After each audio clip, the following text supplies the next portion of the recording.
Catch win match, না, catch win the world cup. যদি Suryakumar Yadav David মিলারের catch না ধরতে পারতেন, তাহলে হয়তো ইন্ডিয়া এই ওয়ার্ল্ড কাপ জিততে পারতেন না। সূর্যকুমার যাদব শেষ ওভারে প্রথম বলে ডেভিড মিলারের যে ক্যাচ ধরেছেন, সেটা ক্যাচ ছিল না, সেটা ছিল ওয়ার্ল্ড কাপ।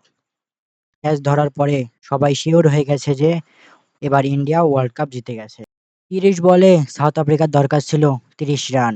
ক্রিজে আসেন ভয়ঙ্কর ব্যাটসম্যান ক্লাসেন এবং ডেভিড মিলার। তখনও সবার মনে ইন্ডিয়াকে নিয়েও ভয় ছিল। ইন্ডিয়া কি পারবে এবার বিশ্বকাপ জিততে?